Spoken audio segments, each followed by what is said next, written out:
Boa noite, povo de Deus. Paz seja com todos, amém? Graças a Deus, louvado seja o nome do Senhor. Vamos ler a palavra do Senhor? Mateus 5,4, diz assim a palavra de Deus. Bem-aventurados que choram, porque eles serão consolados. Pai querido, Pai amado, em nome de Jesus, nós te louvamos pela tua presença neste lugar. Te louvamos, Deus, pela tua graça, pela tua misericórdia.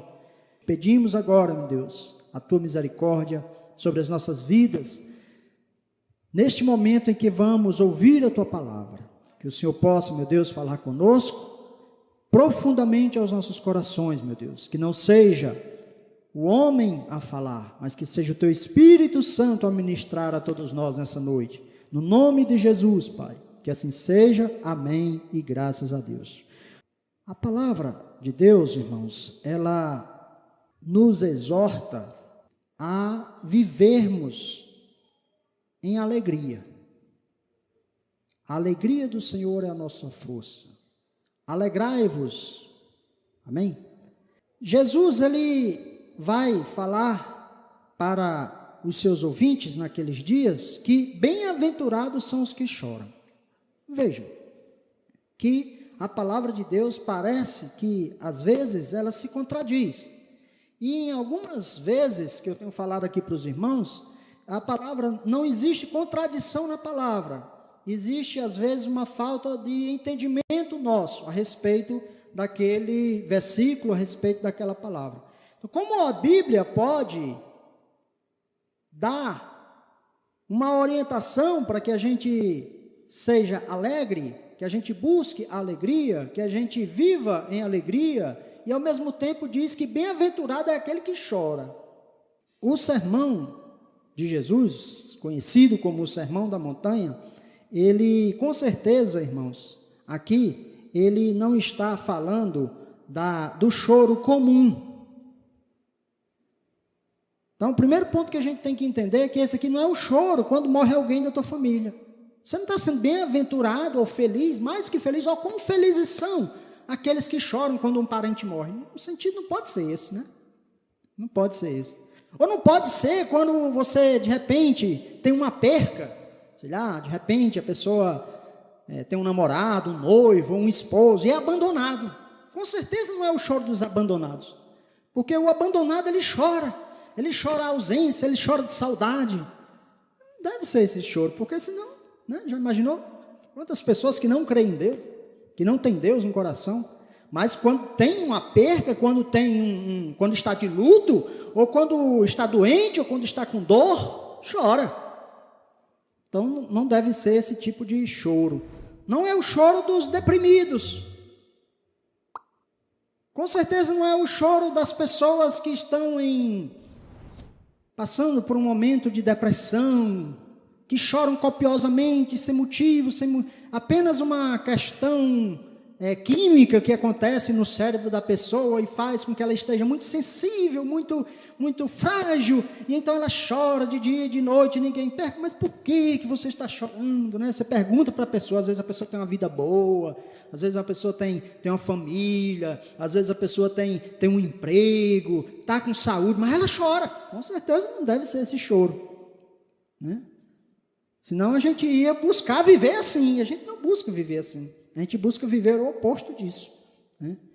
Com certeza também não é o choro daqueles que se afligem, ou daqueles que se martirizam, ou daqueles que por causa de uma religião, ou de uma divindade qualquer, eles causam dores a si mesmos, e ali eles impõem a si um sofrimento, a ponto de chorarem, né? A palavra de Deus diz que os profetas de Baal, eles se rasgavam, clamavam, choravam, clamando por Baal. Com certeza não deve ser esse choro também. Então, Jesus tinha um motivo especial para falar do choro.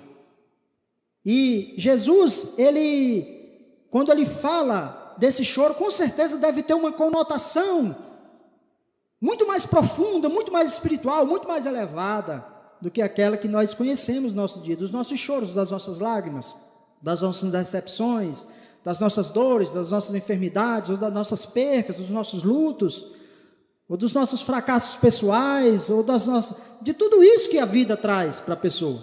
Jesus com certeza não estava falando disso. Porque se tivesse, né? Já imaginou? As pessoas que não têm Deus são as mais desesperadas. Nós que temos Deus somos mais confortados, ou enfrentamos melhor as agruras da vida. Então, bem-aventurado eram aqueles que não tinham Deus. E os que têm Deus, que choram menos, porque enfrentam melhor as lutas da vida, então eles não seriam bem-aventurados. Então, não tem lógica nessa declaração de Jesus. A não ser que esse choro seja um choro, espiritualmente falando, que esse choro seja um choro diferente do choro humano que nós estamos acostumados, do choro que a gente presencia no nosso dia a dia. E essa declaração de Jesus, ela causa um impacto muito grande nas pessoas que estão ouvindo, como causa em nós também hoje, quando a gente escuta, né? A gente lê tantos versículos na palavra, né? Que Deus nos alegra, que Deus nos anima, que Deus é nossa força, fortaleza, Deus é tudo, Deus é o consolo para aquele deprimido, que está chorando, que está sofrendo, que está caído. Aí a gente diz, bem-aventurado são os que choram. Então esse sentido que causa muitas vezes um certo incômodo na gente, deve ser, irmãos, um sentido sublime, um sentido espiritual, um sentido da mente de Jesus, não da nossa mente. Deve ser um sentido de alguém sábio, não sábio como a sabedoria humana, porque a sabedoria humana diz o quê, né? Para a gente fugir do choro, fugir do sofrimento. O que você puder fazer, corre distância né? Se você puder se livrar de chorar ou de sofrer, faça. O que vier à sua mão, que for possível, você faça. Então Jesus, ele vai nos orientar, com certeza, né, a respeito desse choro. E com certeza o cristão verdadeiro, aquele que pega a palavra de Jesus, irmão, e às vezes até questiona quando lê assim à primeira vista, mas ele diz, não, Jesus tem uma mensagem para mim aqui, Jesus tem uma mensagem para mim profunda, ele tem algo para mim dizer aqui. Quais são os impactos, né, que essa declaração causa? Porque parece que ela é um pouco contraditória daquilo que a gente imagina, o que a gente almeja viver, né? Uma vida plena de felicidade, longe de qualquer tipo de lágrima. Esse é o grande objetivo de todos os seres humanos, né? Eles nascem buscando o melhor, buscando uma vida plena. Então essa declaração, ela parece ridícula para o mundo. Feliz é os que choram. Olha, feliz e choro. Né? Bem-aventurado não é feliz, né? Mais do que feliz? Mais que feliz são os que choram, Jesus disse. Então para o mundo isso é uma coisa absurda. Por quê? Porque para o mundo ele busca uma felicidade a todo custo, a qualquer preço, não importa o meio, ele vai buscar essa felicidade. Então para o mundo, essa declaração que bem-aventurados são os que choram, parece uma coisa contraditória, antagônica, uma coisa paradoxal. É por isso que muitas pessoas se incomodam com a palavra de Jesus. É por isso que primeiro, bem-aventurado aos pobres, né? Por quê? Porque o pobre, ele é resignado, ele não tem nada, então o que vier é lucro, né? Agora ele está dizendo para esse pobre, né, que você é bem-aventurado se você chorar, né? Aí para o mundo isso é o oposto. Então veja que se o mundo busca uma felicidade, o mundo é o oposto dos servos de Deus, nós deveríamos buscar um outro tipo de felicidade, não a do mundo. Amém?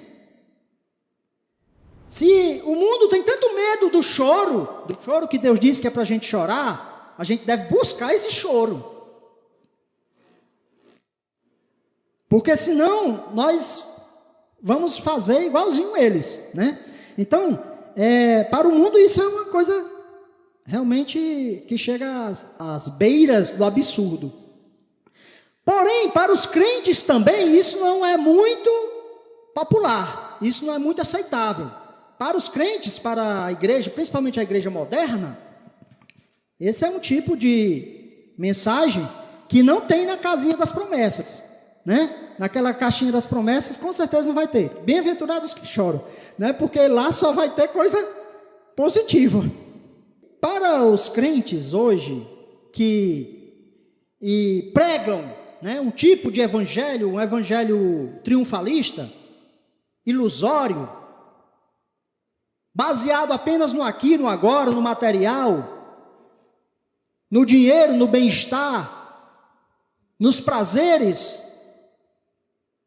essa declaração também incomoda, também ela é inconveniente para esse tipo de evangelho. Então Jesus aqui no começo do seu discurso para os seus discípulos, para aqueles que iriam seguir a ele já está dizendo, bem-aventurado, comigo é assim, bem-aventurado é quem chora, né?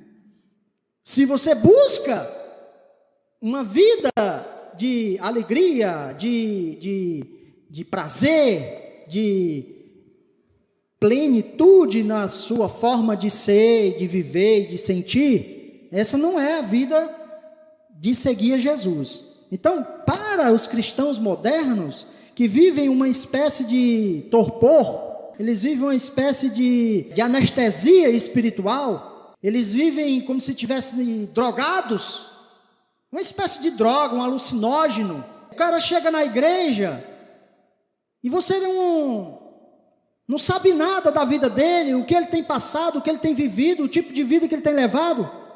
Coloca ele numa roda de dança e ele já mostra a ele uma alegria que não é a alegria verdadeira do céu, da palavra.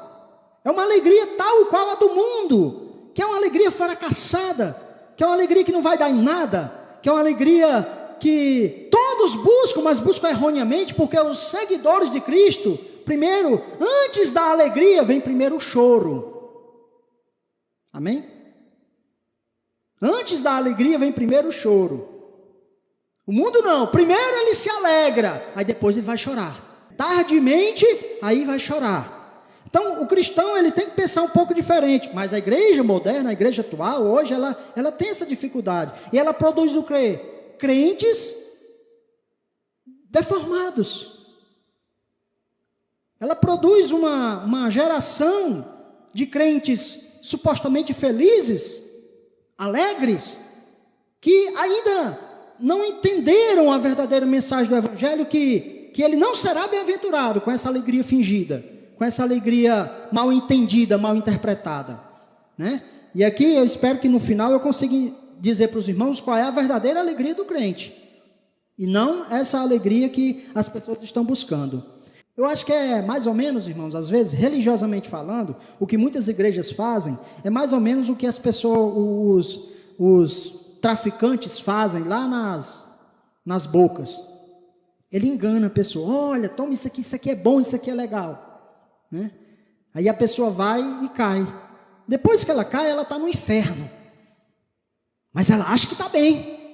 Você vai lá e oferece, olha, vamos ali, tal, você vai se recuperar, você vai se levantar. Ele não quer não, porque ele acha que está bem.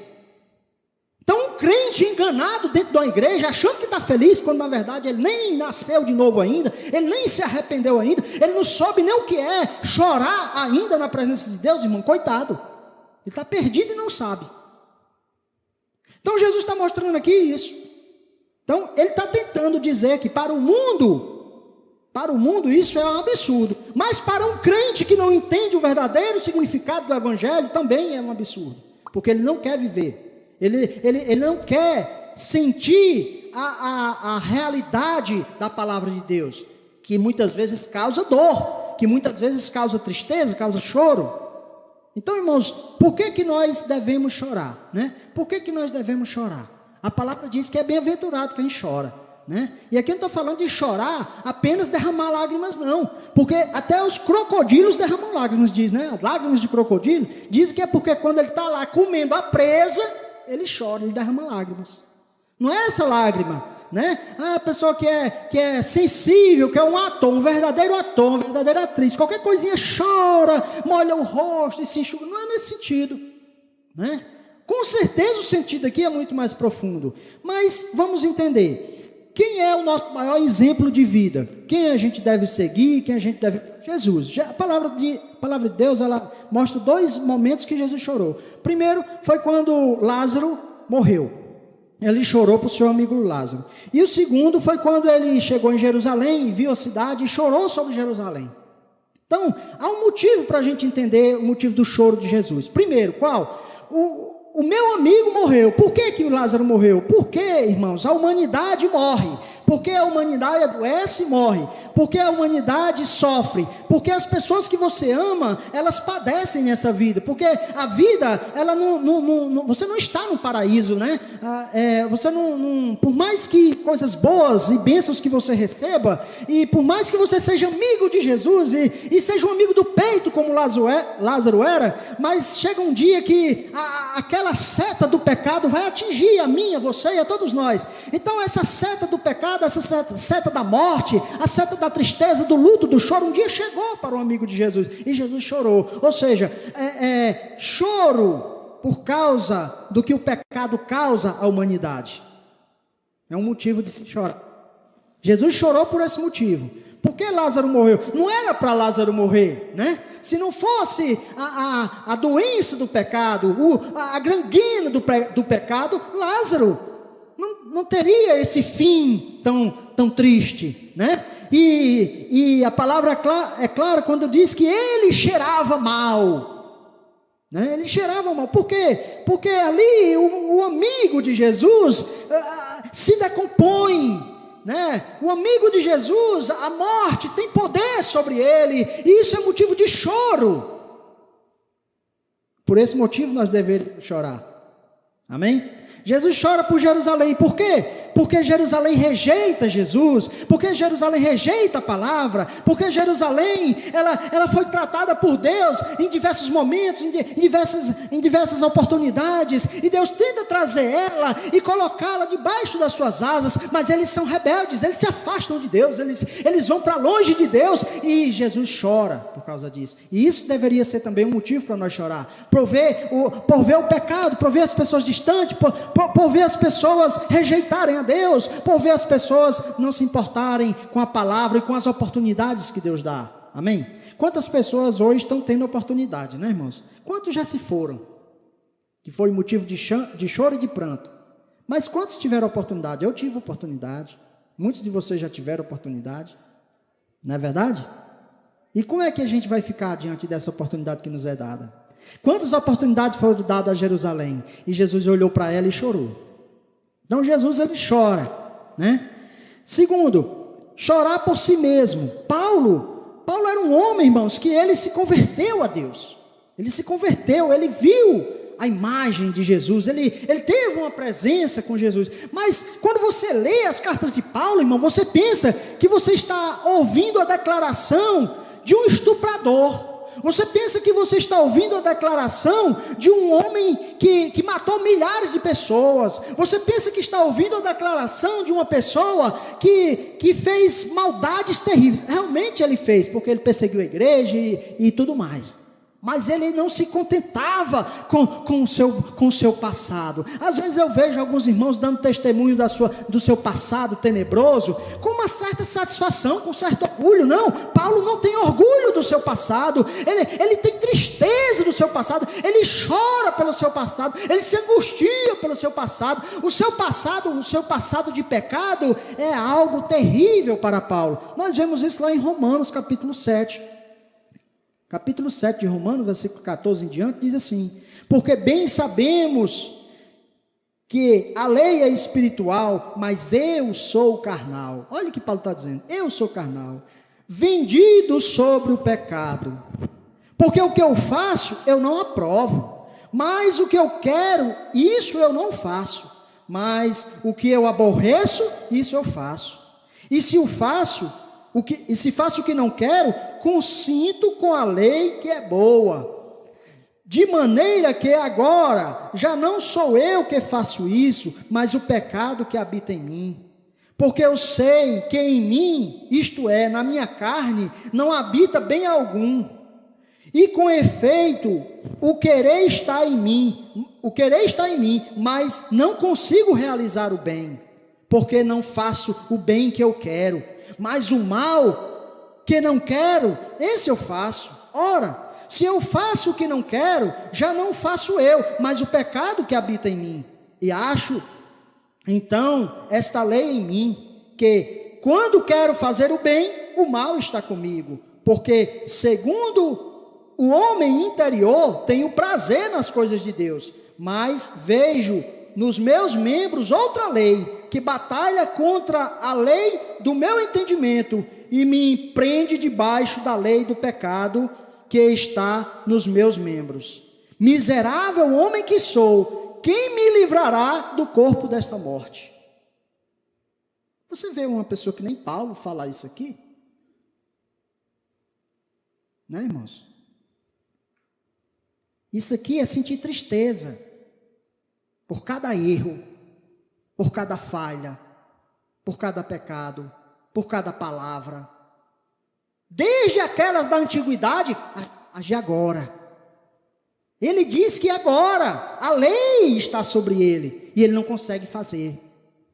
Ele quer fazer e não consegue, porque o pecado, ele tinha essa tristeza e ele se colocar diante de Deus e dizer: Senhor, quem me livrará do corpo desta morte? Quem me livrará disso? Porque eu tento, mas não consigo. Ou seja, irmãos, ter o reconhecimento de que nós somos pecadores, de que pecamos, é motivo da gente chorar diante de Deus. É esse tipo de choro que nós não vemos. Os mais antigos aí vão lembrar como era uma conversão na igreja. Quando alguém aceitava Jesus, quando alguém se batizava, quando alguém ceava pela primeira vez, não era? Os mais antigos aí vão lembrar. Hoje não, é uma festa. É uma festa. A pessoa vem e tal, aquela coisa, nada aconteceu. Ela não pensou no pecado, ela não pensou em se arrepender, ela não pensou em confessar nada, ela não pensou em nada, porque ela não entende o significado do choro, do verdadeiro choro. Então ela não chora. Ela não chora também pelos outros, é como Jesus orou pelos outros.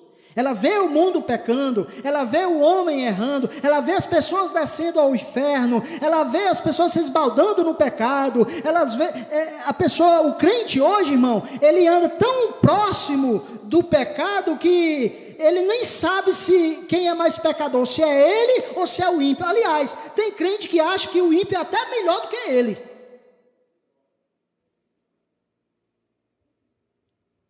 Então ela não tem noção. Ela não tem noção do inferno, de que as almas vão para o inferno se não houverem arrependimento e salvação. Não comove o coração dela. Por que as pessoas convidam as pessoas na igreja para buscar uma bênção, mas não se importa com a alma da pessoa que está se perdendo? Não se importa com o estilo de vida que a pessoa está tendo, está levando, e que vai levar ela para o inferno. Por quê? Porque não tem choro nesse sentido. A pessoa não chora pelos outros. Qual foi a última vez que você chorou, né, por alguém que nunca quis saber de Deus, que morreu agora, né, talvez recentemente? Ninguém chora. Ninguém se preocupa. Né? Aliás, se morrer, a pessoa já dá logo um bilhete. Não, esse aí está no céu. Morreu, vai diretamente para o céu. É isso que a palavra diz, irmão? Não, é motivo de chorar, é motivo de lamentar. Quantas pessoas, né, estão morrendo, estão aí à beira da morte, e a igreja está como se nada tivesse acontecendo. Onde está aquele amor pelo perdido? Onde está aquele amor de evangelizar, de mostrar a verdade para as pessoas? A verdade hoje é incômoda. As pessoas preferem não mostrar a verdade para a pessoa e deixar ela ir para o inferno, do que mostrar uma verdade e a pessoa se sentir mal com isso. Irmãos, onde está o seu amor? Onde está o seu choro por uma alma que se perde? Porque você não tem mais coragem de falar nem a palavra de Deus para ela. Não existe sentimento genuíno nisso. De você deixar as pessoas caminhando em direção a um abismo, se espedaçando em direção a um abismo, para você ser o legalzinho, para você ser o bem aceito perante o seu grupo, perante as pessoas que te elogiam, perante o seu trabalho, perante o seu ciclo de amizade, né? Às vezes a pessoa está em direção a um caminho de destruição. Está caminhando, um homem ou uma mulher, casado, servos de Deus, estão caminhando em direção ao adultério, em direção à infidelidade. Mas você diz, eu não vou me meter. Eu não vou me meter. Você não tem amor por essa pessoa. Você não derrama uma lágrima por essa pessoa. Antigamente se jejuava para as pessoas se converterem, para as pessoas aceitarem o evangelho. Hoje ninguém jejuma mais por isso, ninguém ora mais por isso. As igrejas, elas estão cheias, as pessoas acham que já basta. Ah, minha igreja encheu, já basta. Os outros que vão para o inferno, não é assim. Esse choro tem que haver dentro da igreja. Choro pelo perdido. A pessoa não chora nem por si que está perdido, irmão. Imagine pelo outro que está perdido. Não é verdade? Então é bem-aventurado quem chora nesse sentido. Esse tipo de choro que alimentava o trabalho missionário das pessoas no passado. Né? Era um choro de conversão, de desejar ver os outros aos pés do Senhor.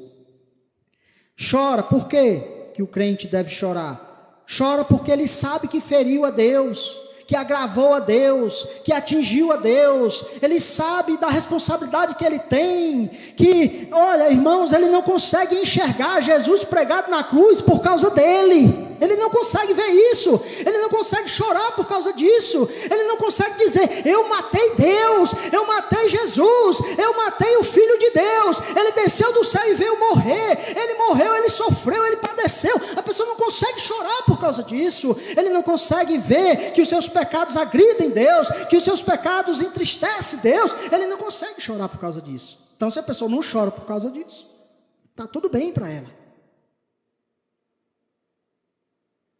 Pode ser crente, pode ser evangélico, pode ser o que for, mas ela não consegue enxergar a coisa dessa maneira. Mas Jesus está dizendo, bem-aventurados que choram. Choram porque quando olha para Jesus, ele diz assim, meu Deus, meu Deus, meu Deus, por que eu? Não, Senhor, era para o Senhor me deixar ir para o inferno, era para o Senhor me abandonar, jamais era para o Senhor fazer isso com seu filho. É verdade, irmãos. Era para a gente fazer isso, né? Se a gente fosse sincero diante de Deus. Mas a gente é egoísta. A gente acha que Deus nos fez um favor. A gente acha que Deus, eu sou tão bonitinho, sou tão bonzinho, tão agradável diante de Deus, que Ele fez o sacrifício que Ele fez por mim. Não, irmão, é só amor, é só bondade, é só misericórdia, é para a gente lamentar a cada ceia, a cada momento, a cada palavra, a cada vez que o versículo é dito, onde Jesus é o nosso Salvador, é para a gente se derramar em lágrimas. Esse é o verdadeiro choro do cristão. Diga graças a Deus. Chora por quê que o crente deve chorar? Porque será consolado. Não é chorar por chorar. Não é uma coisa inútil, uma coisa em vão. Não. Ele chora porque ele sabe dos seus pecados, ele sabe do que os seus pecados causou, ele sabe que as pessoas ao seu lado, ao seu redor estão morrendo, ele sabe que as pessoas estão se afastando de Deus, que as pessoas estão vivendo no pecado, e ele chora, e ele lamenta, e ele sofre, não só por si, mas também pelos outros. Ele sabe tudo isso, ele sabe que desobedeceu a Deus, ele sabe que quebrou os mandamentos de Deus, ele sabe que Jesus sofreu por causa dele, ele sabe, então ele chora. Mas quando ele chora verdadeiramente, aí o Espírito Santo vem e começa a consolar. Bem-aventurados que choram, porque serão consolados. Amém, Jesus? Consolado de quê? Realmente você era digno de morte, realmente você era digno das chamas eternas, realmente você era digno de que Deus te abandonasse, porque a palavra de Deus diz que por causa do pecado, todos foram destituídos da glória de Deus, todos saíram da presença de Deus por causa dos seus pecados, mas a palavra diz o quê? Que porque Jesus me amou, porque Jesus se sacrificou por mim, porque Jesus se entregou por mim, porque Ele foi ferido por causa dos meus pecados, agora podemos ter o quê? Vida eterna em Cristo Jesus. E isso consola o nosso coração.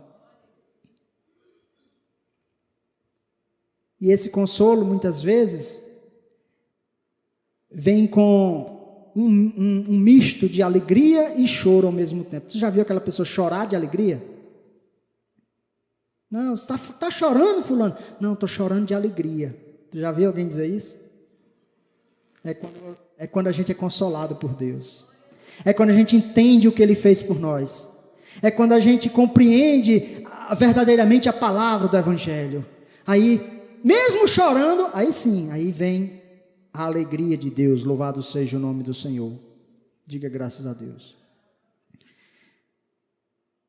A palavra diz, irmãos, que Jesus, Ele nos deu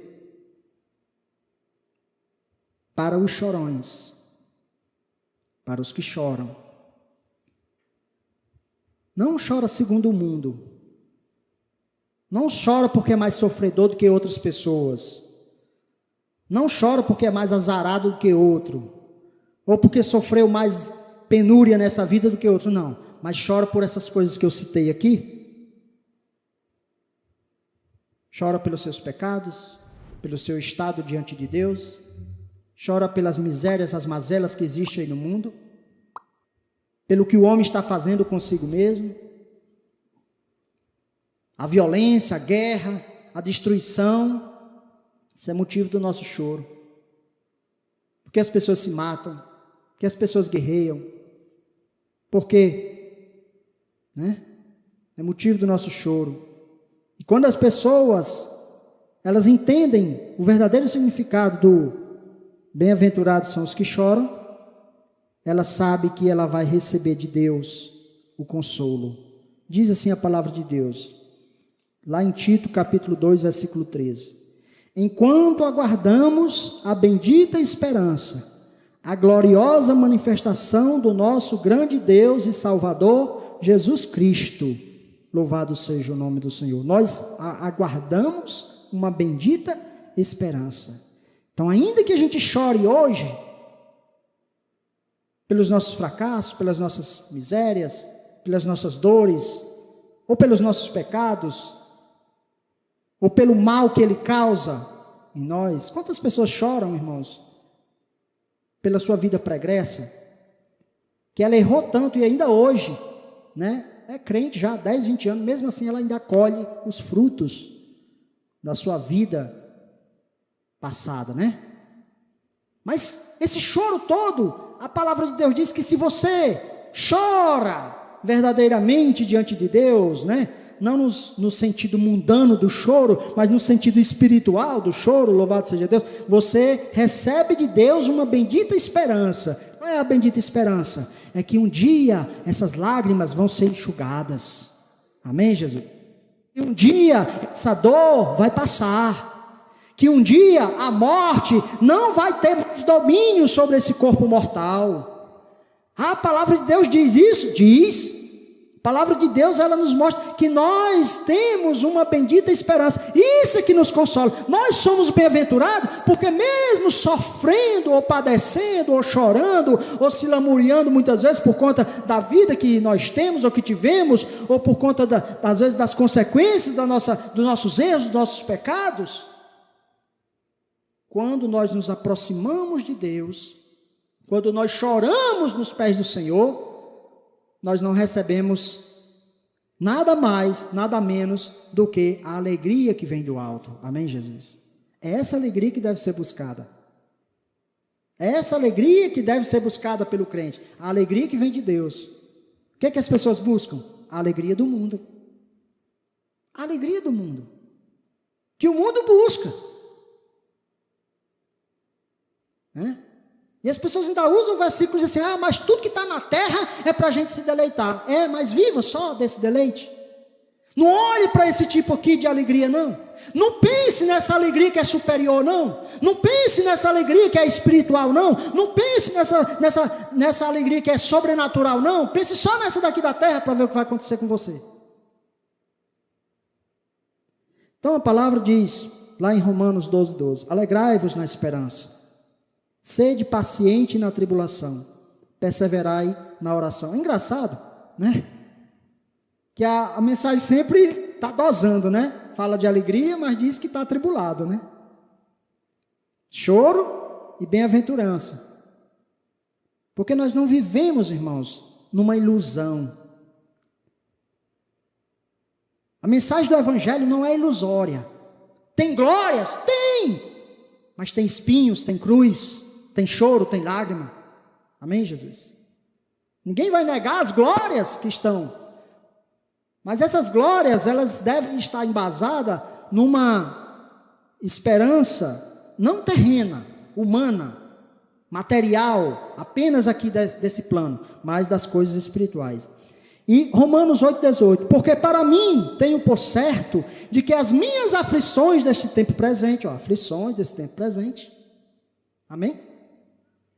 Não sei se os irmãos estão notando, né?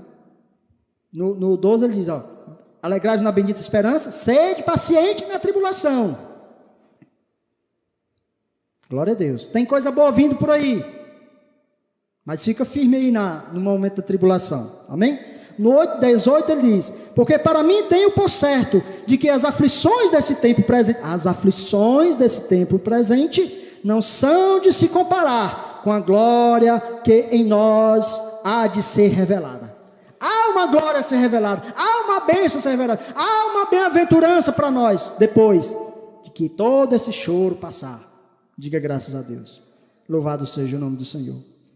Enquanto Jesus dizia para os seus ouvintes, vocês que agora riem, chorarão. Porém, os que agora choram, se alegrarão. Amém, Jesus? O mundo busca uma alegria falsa e fugir do choro verdadeiro. O crente deve buscar esse choro verdadeiro e fugir dessa alegria falsa, para poder encontrar a coisa certa no final. Diga graças a Deus. Vamos ficar de pé em nome de Jesus. Louvado seja Deus. Feche seus olhos. Pense em Deus. Nós não estamos falando de lágrimas comuns. Nós estamos falando de entendimento do que significa chorar verdadeiramente diante de Deus. Quantas pessoas chegam diante de Deus para confessar, muitas vezes, algum pecado, mas aquilo para ela é tão normal, ela não sente nenhum pesar, ela não sente nenhuma comoção. Feche seus olhos, pense em Deus. Ela não sente nada, não tem choro dentro dela, consequentemente não vai ter arrependimento, não vai ter perdão e não vai ter bem-aventurança. Quantas pessoas veem as pessoas caindo do seu lado como moscas mortas e elas não conseguem sentir nada? Não são como Jesus, não são como Paulo. Paulo, ele tinha tanto amor, tanto desejo pelas almas, que ele dizia, eu não sei o que é melhor, se é estar com Deus lá no céu, no paraíso, ou se é ficar aqui e trabalhar por vocês.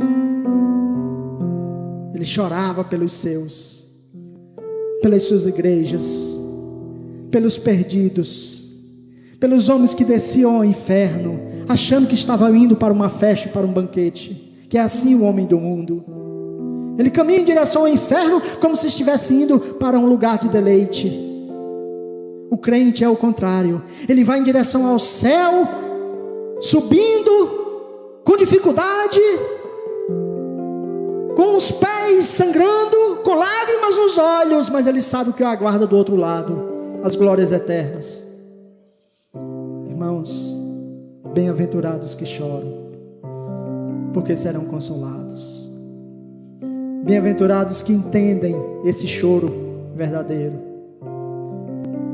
Não é aqueles que estão brincando de ser crente, não. Eles entendem a real desgraça do pecado na vida do homem. Ele entende o real destino da sua alma, se antes ele não chorar, para depois encontrar o gozo em Deus. Pode brincar, pode pular, pode dançar, pode soltar confetes, pode se maravilhar, mas se não chorar diante do Todo-Poderoso, se não se derramar diante dele e sentir as suas misérias, jamais será consolado. Deixe que o Espírito Santo de Deus toque na sua vida. Converta teu coração, porque ele tenta te enganar. O teu coração é o mais enganoso. Não há nada mais enganoso do que teu coração. Ele diz para você que está tudo bem com você. Ele não deixa você sentir tristeza na alma. Ele não deixa você sentir tristeza no coração, porque ele quer te levar para o inferno. Ele quer que você se engane e ache que está tudo bem. A palavra de Deus diz que a tristeza, segundo Deus, produz salvação, mas a alegria desse mundo produz perdição. Senhor meu Deus, no nome de Jesus, Pai.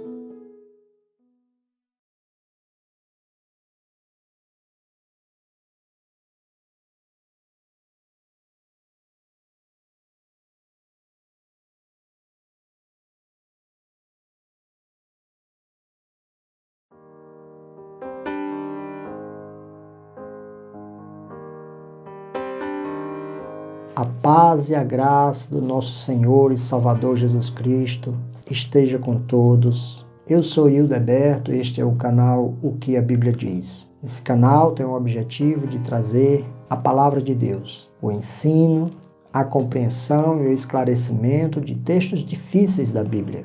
Você pode perguntar, questionar, comentar, sempre de forma respeitosa como um cristão. Nós não sabemos tudo, mas a palavra de Deus tem resposta para todos os nossos questionamentos. Assista os vídeos do nosso canal e compartilhe com outras pessoas as mensagens que você ouvir aqui. Desde já eu agradeço alguma forma de participação da sua parte. Desde já oro que Deus o abençoe, em nome de Jesus.